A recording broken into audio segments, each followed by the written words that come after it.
Panatex drama ni Daniel Padilla ng mag-inang si Daniel at Carla Estrada. Abay deadma itong si Catherine Bernardo. Narito po ang kabuuan ng balitang yan. Lahat ng yan, but before that, if you haven't subscribed yet to my YouTube channel, please don't forget to like, share, and subscribe at hit ko na rin ang notification bell for more showbiz updates. And please don't forget to hit the all para ikaw ako na unang makakapanood sa lahat ng ating mga updates. Matapos nga na lumabas ang isang balita sa PEP kung saan si Catherine Bernardo at Daniel Padilla ay pumayag na magsama sa isang okasyon ng ABS-CBN kahit break na sila. Kasi inaasahan po sana natin na hindi papayag itong si Miss Catherine, no? Dahil ito po ay parte ng kanyang healing process.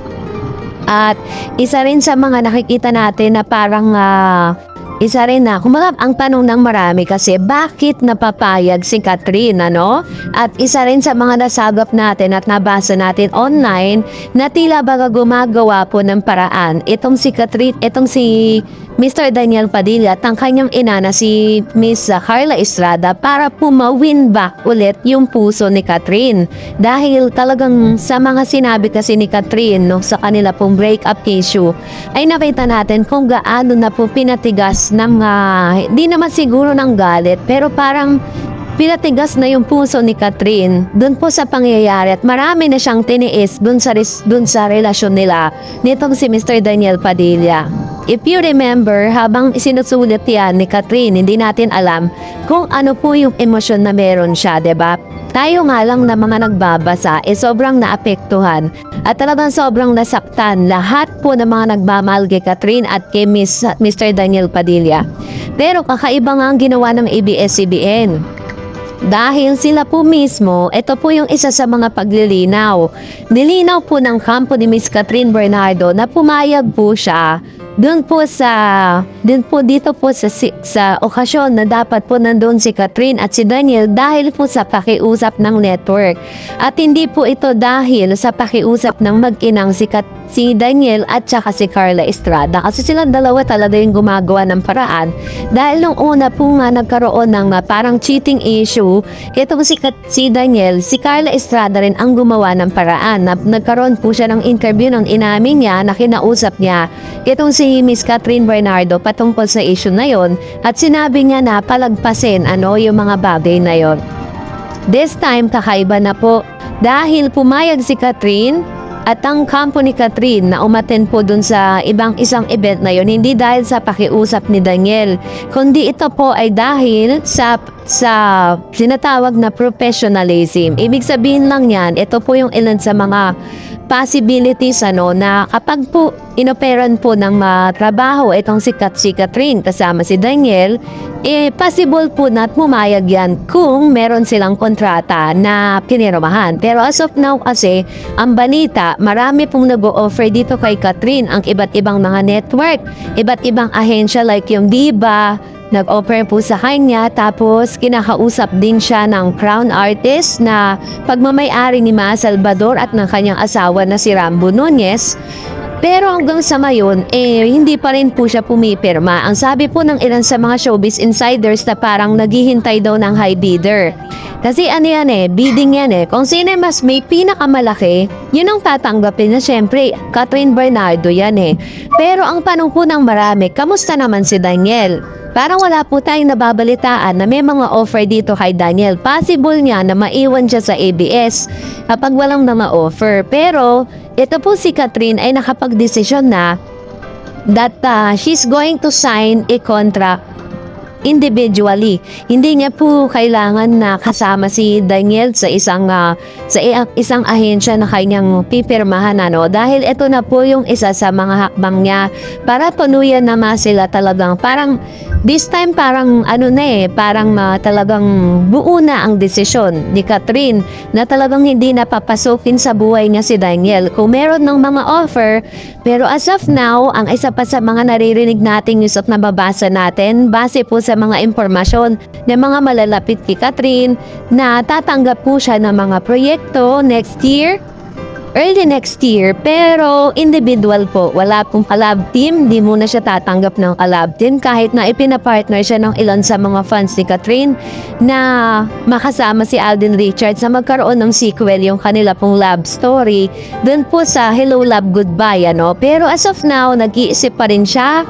She's always parang ini-enjoy niya muna yung moment na mag-isa siya nagta-travel kasama ng mga kaibigan niya. Pero hindi naman niya itinanggi na magkaibigan pa rin sila ni Daniel. Hindi nga lang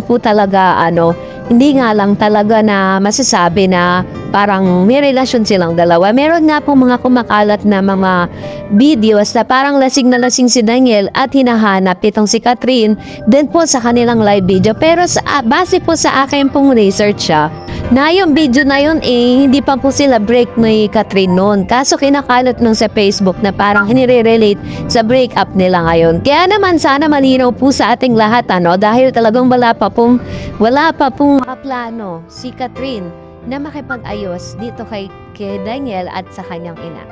At dahil dyan, narito naman ang ilan sa mga komentong napili po natin mula naman sa mga legit viewers po at mga Katniel fans. Sabi po ng isang user, pareho silang mabait at bagay na bagay sila. Sa katunayan, nag-alok ng kasal si Daniel kaya lang ayaw muna ni Catherine dahil marami pa daw siyang gagawin sa buhay niya. Kaya huwag niyong isisi lahat kay Daniel. Kahit iwas man si Daniel sa babaeng lumalapit at magpapakita ka ng kalandian, kahit nga lolo ng mbababae sa mga padilya, lapitin talaga sila na mga babae kasi nga mga gwapo sila at batangkad at mga gwapo. Kumbaga asset na sa mga lalaki ang babaero. Ordinaryong man o artista lang tayo nagkakasala at nagkakamali. Kaya kung ako sa inyo, Katniel, magpatawaran kayo. So parang sinasabi po ng isa sa mga viewers na okay lang naman loko itong si mag-kit itong si Daniel dahil gwapo. Sabi ng pa niya, ako sa inyo, Katniel, magpatawaran kayo at magpakasal. Kalimutan niyo lahat, sundin niyo ang puso. Huwag kayong makinig sa mga chismis dahil wala kayong mapapala dyan. Love na love ko kayong dalawa. Keep up the good and God bless you always. Ayan. So, hindi po ako masyadong na parang pagpadilya ka, pagwapo ka, pagmatangkad ka, it's okay for you to cheat, 'di ba? Na mambabae ka, malalaki ka, 'di ba? Parang hindi po balanse yung ganong klase ng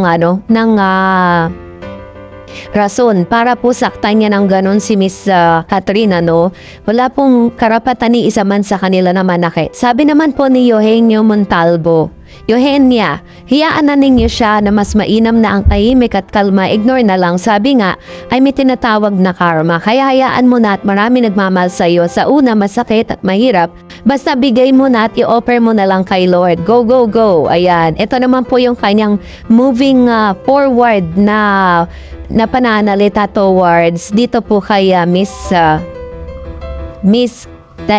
Catherine. Sabi ni Manshi Gloria Lomedo, bakit pinaabot pa ni Daniel na maging 11 years ang relasyon nila ni Kat? Kayong matagal na pala kayong niloloko si Kat.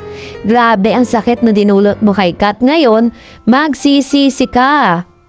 Ngayon, dahil malaking pasakit ang idudulot niya dahil sa kasinungalingan. Talagang wala nadudulot na magandang kasinungalingan. Sabi ni Lorna, tama lang yan, wag nang tanggapin uli. Hindi siya kawalan kay Kat. Dito lang kaming suporta. I love you, Kat. No worries or heal for you. Sabi ni Lisa, Danke. Oh yeah, talagang bumuhos po talaga ang pagmamahal kay Catherine.